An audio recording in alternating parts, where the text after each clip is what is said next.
हमारे महाभारत सम्राट पप्पू भैया जी एक बड़ा प्यारा भजन गाते हैं कि भजन करें भीतर बाबा भाई भजन करें भीतर बाबा भाई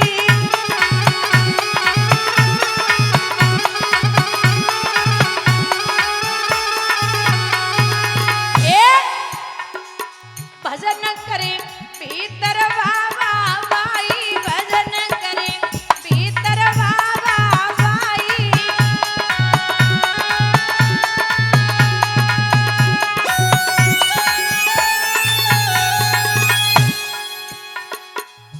आसन डारे लो आंगन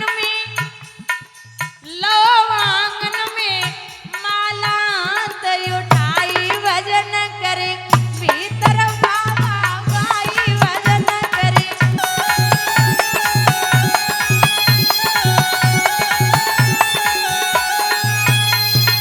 ए आसन डाल के बैठे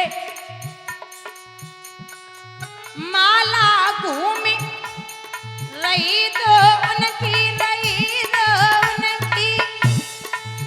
आवे नाई अधुराई भजन करे भीतर बाबा भाई भजन करे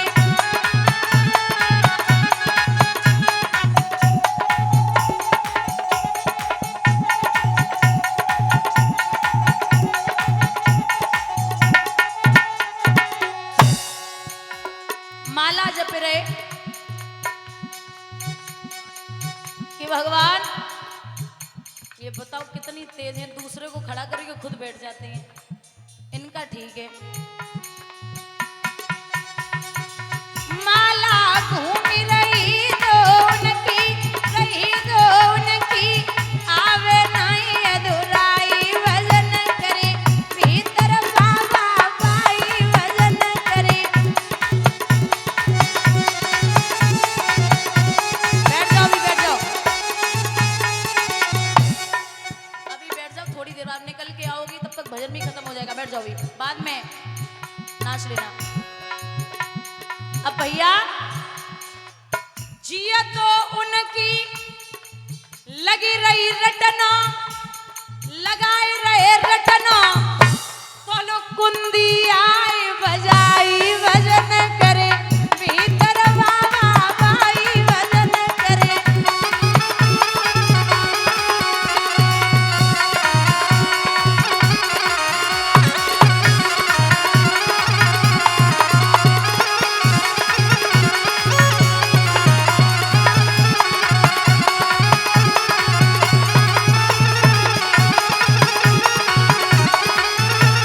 ए जिया तो उनकी जप रहे नावे नावे नावे तब तक तो लोग कुंदी आए बजाई भजन करे भीतर बाबा भाई भजन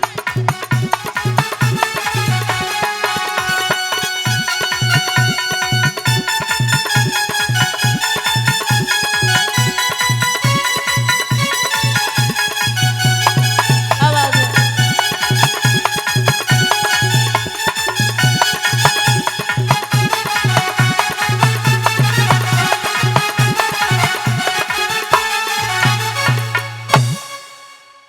अब विदुर जी बोले तुम दरवाजे खोलो अच्छा कुछ है हाँ है ना इधर आ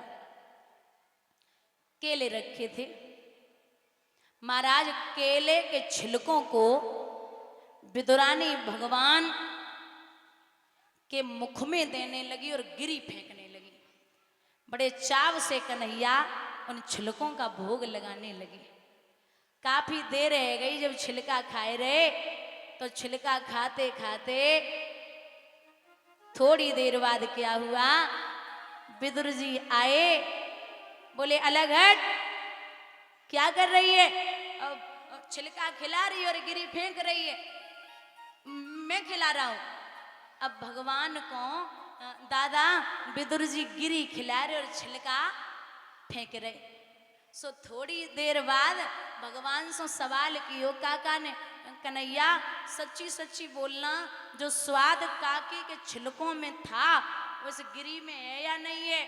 सो भगवान हाथ जोड़ के बोले, काका चाहे बुरा मानो या भला, जो स्वाद काकी के छिलकों में था वो इस गिरी में नहीं है। आप जानते हैं कि ये छिलका और ये गिरी है, लेकिन मेरी काकी इतनी भाव की भूखी, इतने प्रेम में पड़ी अंधी हो गई थी, वो जान ही नहीं पा रही थी कि मैं क्या खिला रही हूं। कीर्तन जिनका होता होगा, होगी न कपट की चाल, जहां नाचते मिलेंगे ए भैया यशोदा नंदन गोपाल, वहां रखा होगा आराधन सो प्रेम परोसा थाल, जहां झेमते मिलेंगे ए भैया यशोदा नंदन गोपाल, वहां उभाव का भूखा है। इधर स्वयं इंद्र के 5 अप्सराएं पहुंची, कोई शेर बनके, कोई कांतर बिच्छू सर्प बनके ध्रुव को डराए रही, क्योंकि इंद्र की गद्दी के पेच बोल्ट बड़े ढीले रहते हैं, हिलने लगता है।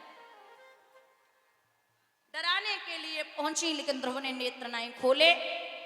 अब जब नेत्र नहीं खुले तो उसी समय भगवान स्वयं गरुड़ पे बैठ के चले, क्योंकि ऐसी हालत है पशु पक्षी जीव जंतु लालिमा छाने लगी सूर्य पे। लिखा है विद्वानों ने,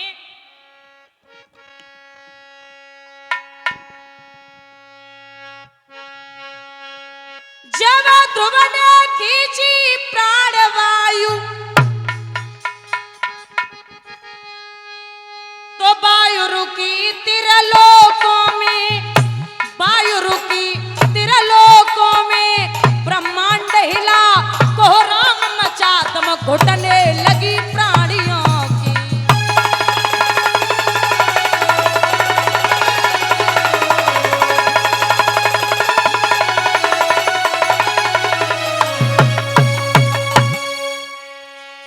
जीवों की आंखें पत्थर आई, महाराज एड़ियां रगड़ी झटपटाई उठे, एड़ियां रगड़ी झटपटाई उठे, हिल उठा इंद्र का सिंहासन, जलवासी सभी तिल मिला उठे।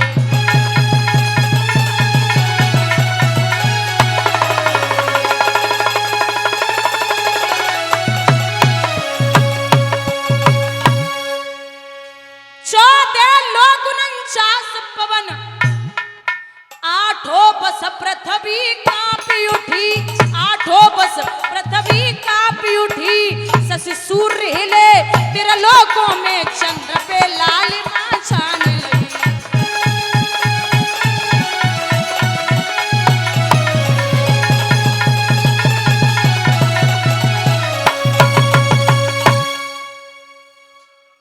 भैया जब ध्रुव ने खींची प्राण वायु, तो वायु रुकी त्रिलोकों में, ब्रह्मांड हिला कोहराम मचा, दम घुटने लगी प्राणियों की। ऐसी हालत है। स्वयं परमात्मा पहुंचे, हजारों बार पुकारा,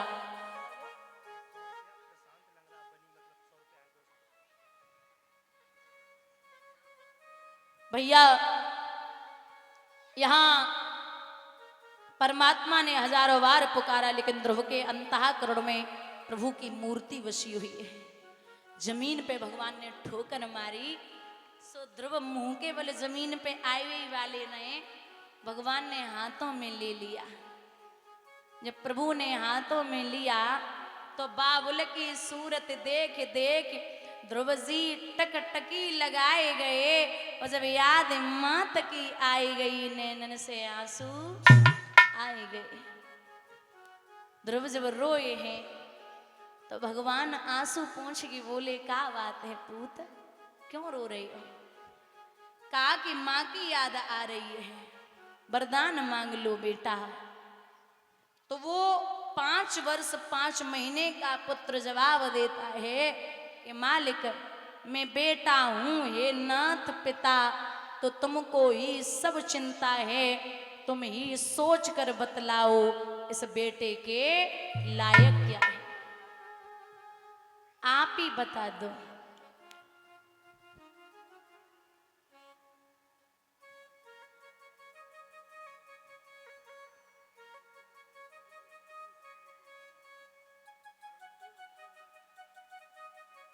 भगवान बोले कि तुम्हें राज्य की वजह से निकाला गया था,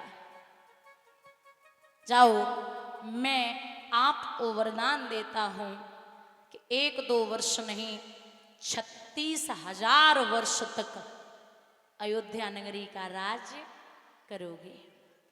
36,000 वर्ष तक। ऐरावत से कहा कि मेरे बेटे को छोड़ के आओ। ऐरावत जब छोड़ने के लिए चले तो याद रखना ध्रुव सबसे पहले मैया के पास न आए, मौसी के दरवाजे पे पहुंचे। और मौसी की तो हालत है क्या, कस्तूरी की क्यारी करी और केसर की बनी खाद और पानी दियो गुलाब को पर रही प्याज की प्याज। आप प्याज में चाहे कितने इत्र सेंट डालो वो अपनी बदबू नहीं छोड़ेगा। दरवाजे खोल दो मौसी, अगर आप ऐसे न कहती तो मैं कभी भगवान को प्राप्त नहीं कर पाता। आप ही मेरी सबसे पहली गुरु हो।